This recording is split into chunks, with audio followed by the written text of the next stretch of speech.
Welcome to Impact. This is the Science and Education segment. I'm Barbara Brabetz. My guest today is L.Lloyd Stewart, author, anthropologist, if you will, genealogist, if you will. Lloyd, welcome to the show. Thank you. Thank you very much. I understand that your family has quite a history dating back here in New York. Can you tell me how you come to be here in New York and how you came to embrace your New York heritage when it came to your books? Well, thank you for inviting me to the program. Our family has been in New York State since the middle of the 1700s. Now, I'm in the process of trying to determine where they came from and how they get here. I have documentation for them being in New York State from 1790. So that they actually have been in the United States longer than the United States has been the United States. I think you're right.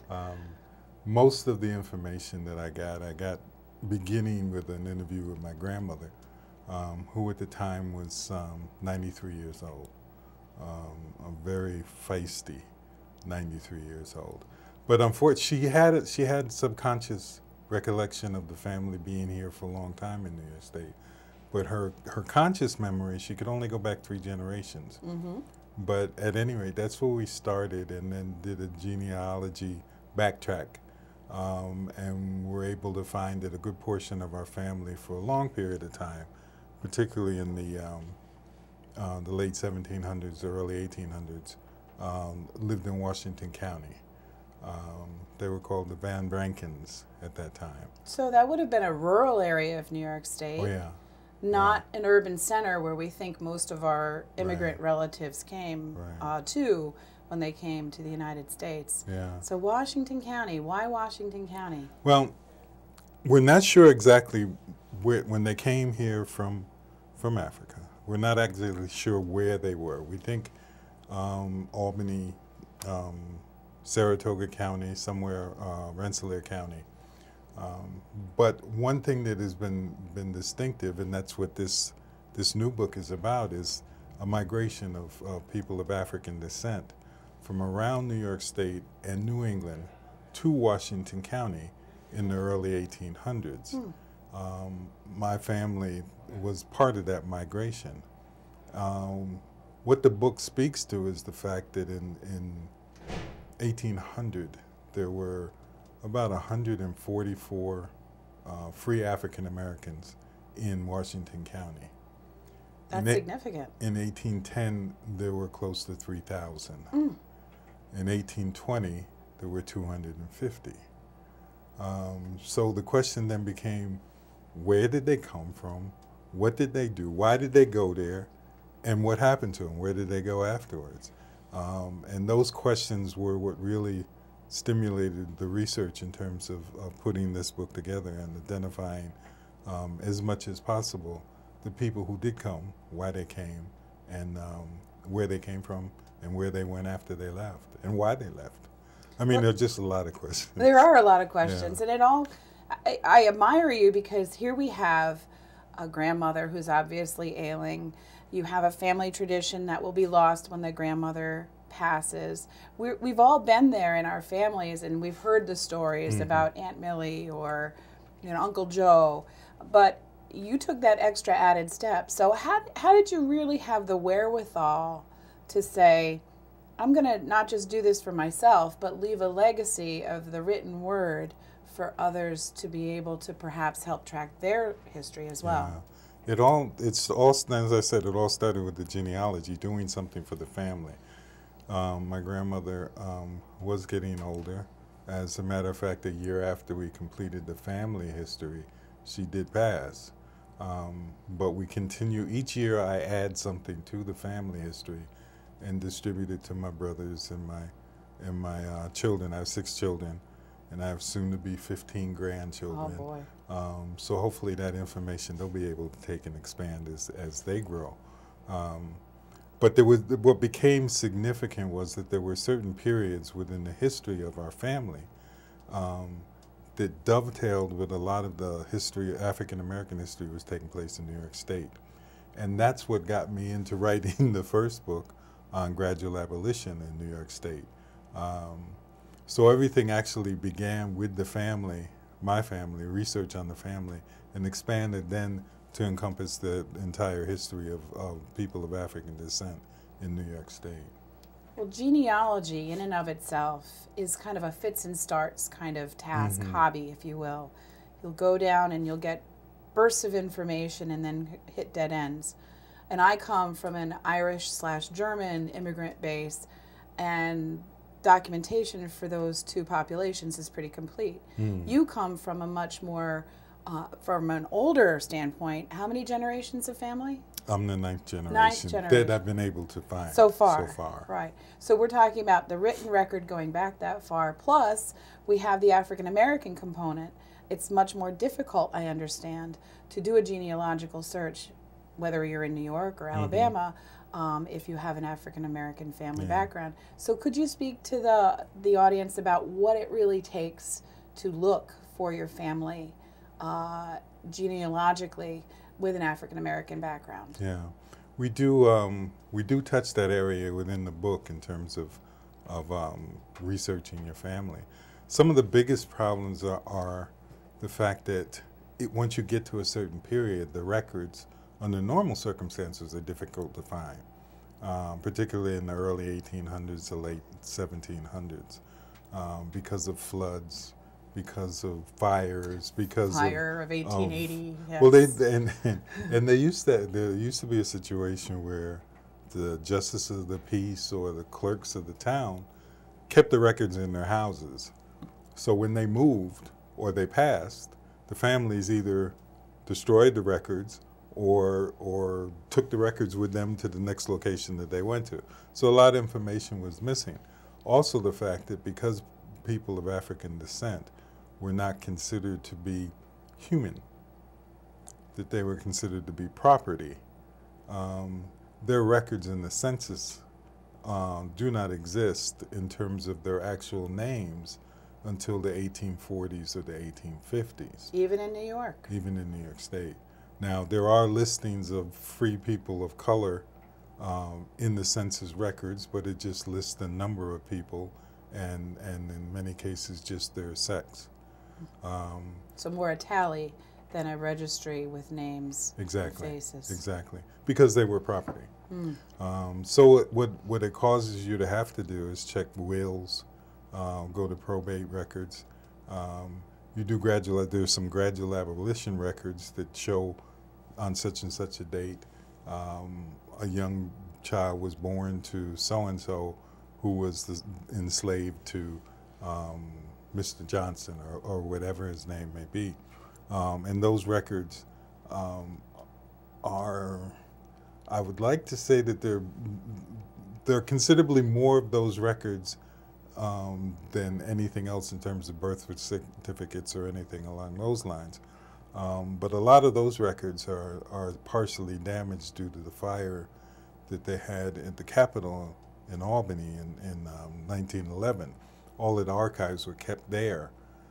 So now when they moved on to the new archives that they have, they tried to save as many of those records as they can. But even now, you'll go there and you'll look at a record and there'll be a piece of paper about this thing with burn marks all around it. You can't make a heads or tails out of it. But the individual historians and county clerks' offices in the villages, towns, and cities in New York State, some of them do have their records from back in the late 1700s, and you can begin to identify names.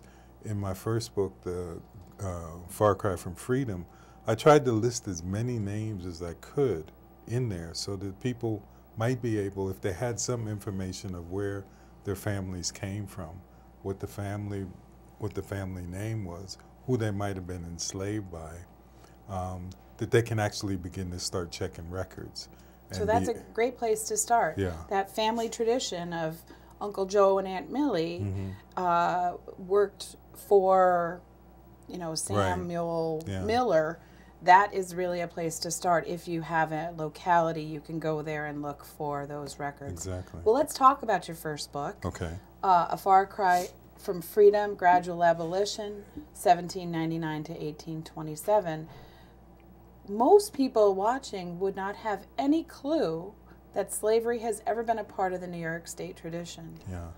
Would you care to speak to that? Well, it's interesting. That's one of the things that I found out, not only from people who are native to New York, but certainly people who are outside of New York, other states in the country.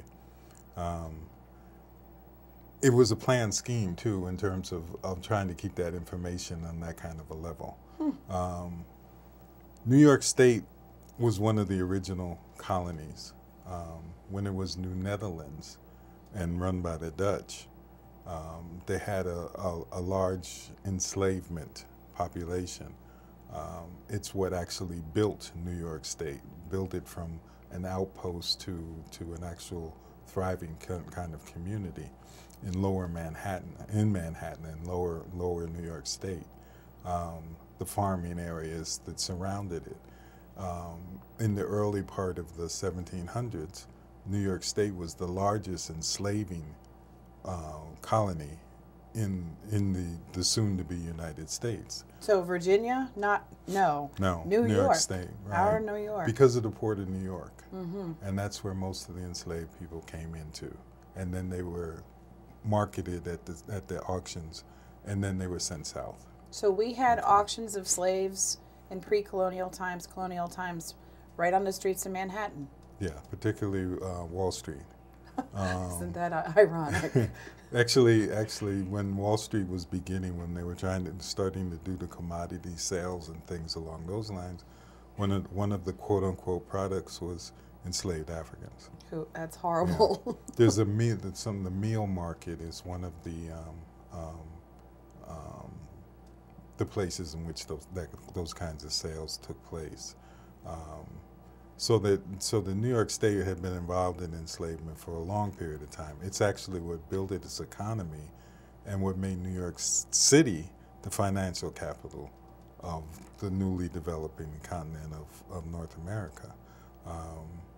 So even into the 1790s, New York State was the largest enslaved state north of the Mason-Dixon line, and had just 7,000 less enslaved people than the state of Georgia.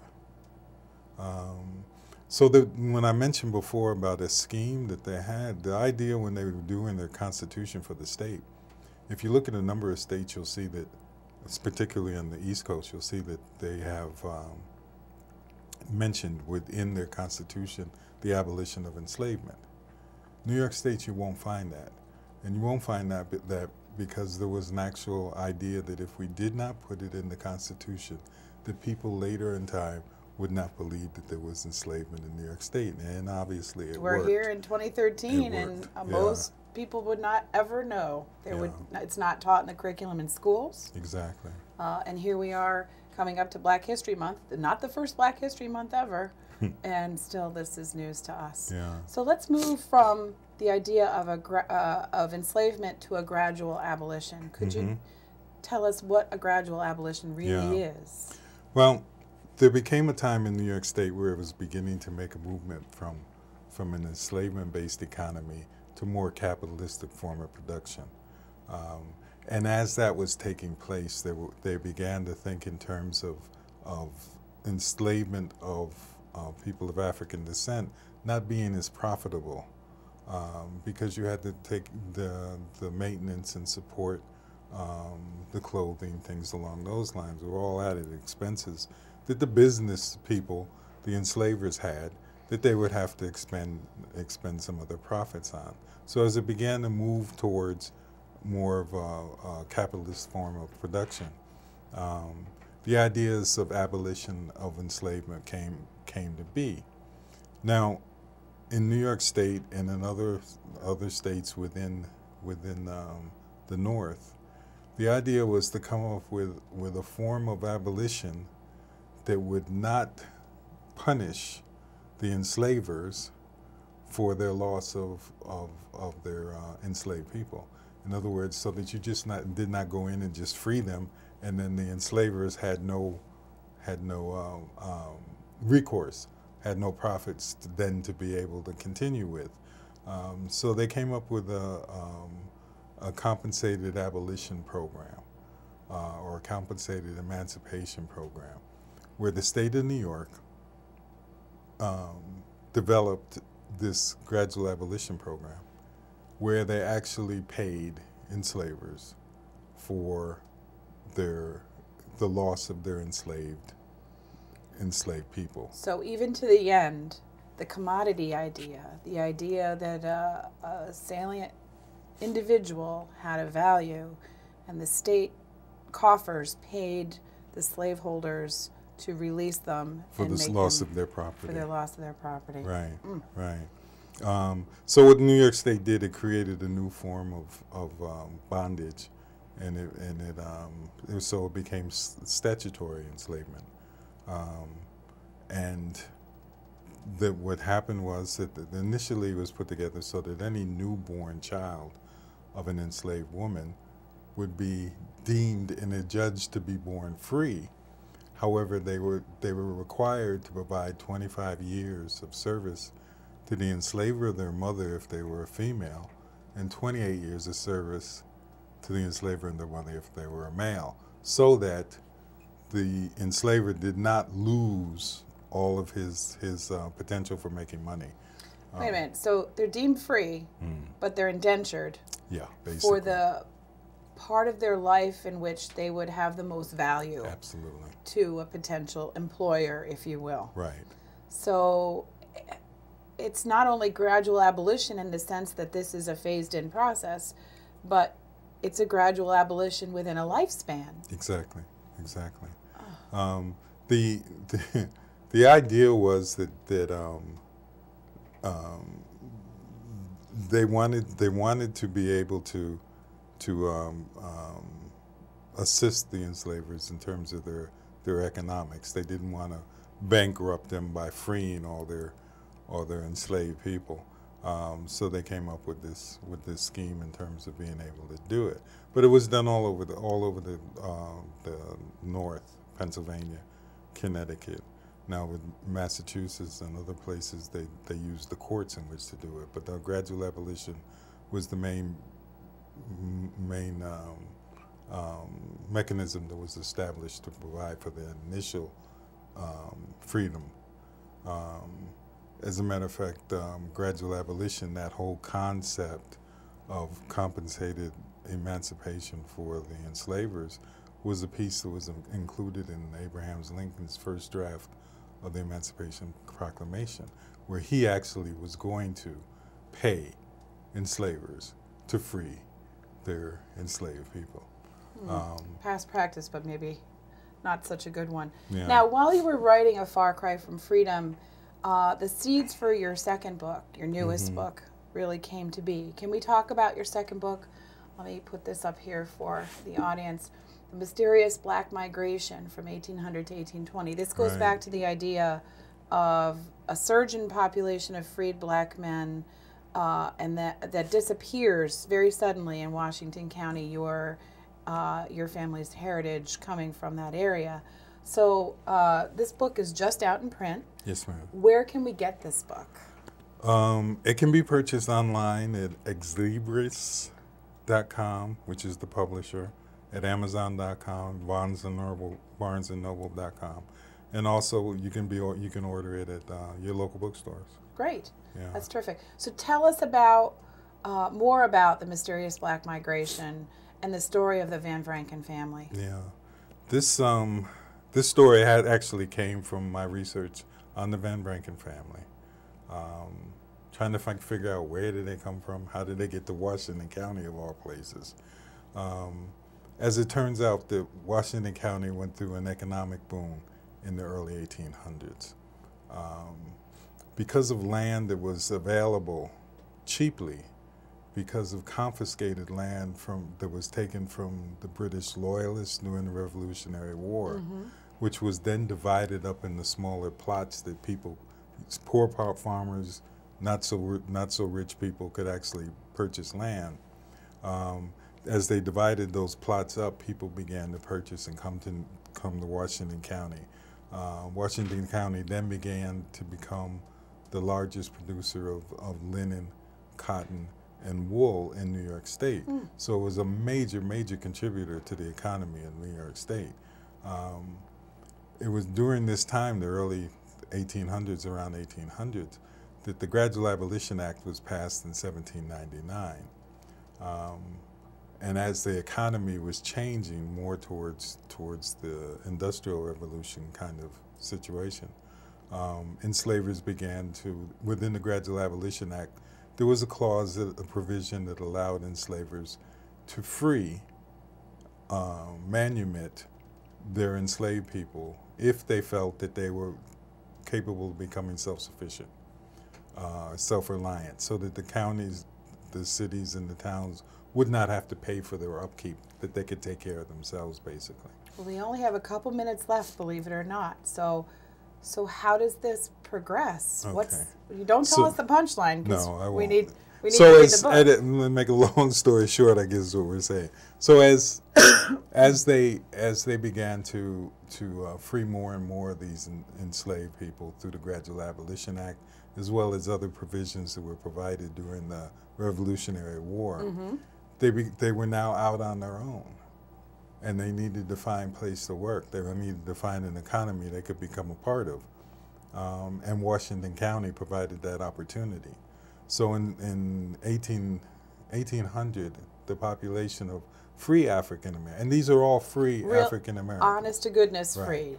Well, freed in terms of not being enslaved. And no longer indentured. Right, yes. But more the second-class citizens, but still.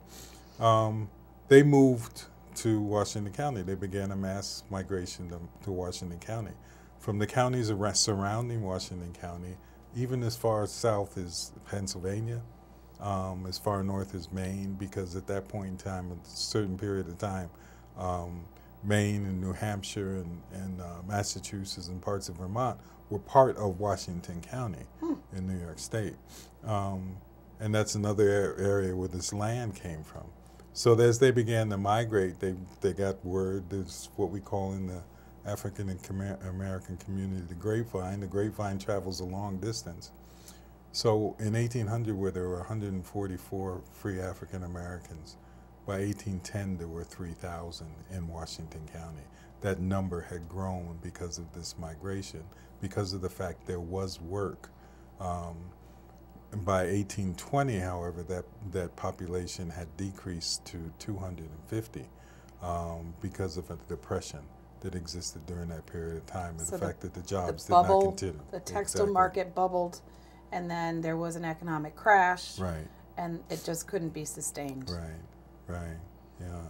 But during that period of time, when they first moved, within the first 20 years of moving to Washington County, migrating Washington County, African Americans actually began to buy land there and establishing their own farms, their own means of production, where over 550 acres of land were purchased by people of African descent that were 10 years out of enslavement, which is a magnificent kind of story. It's like the American dream. Yeah, and it gives you a full view of the courage, the ingenuity of these people who were just outside of enslavement and had never known any other form of work or production or anything, or lifestyle other than enslavement, but they were able to bring their children, grow families, develop land, produce products, and actually develop a sustainable economy.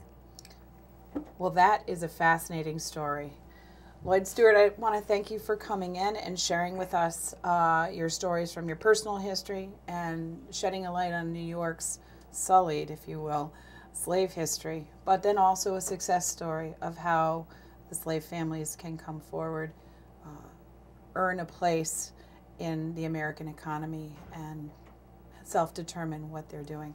I want to, once again, promote your new book, The Mysterious Black Migration, 1800 to 1820, a story of black migrants to Washington County. Lloyd Stewart, thank you for coming in. Thank you. Thank you very much for having me. It's been a pleasure. You've been watching the Science and Education segment here on Impact. I'm Barbara Brabetz. Thanks for watching.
Proctors, bringing the best in arts, education, and entertainment.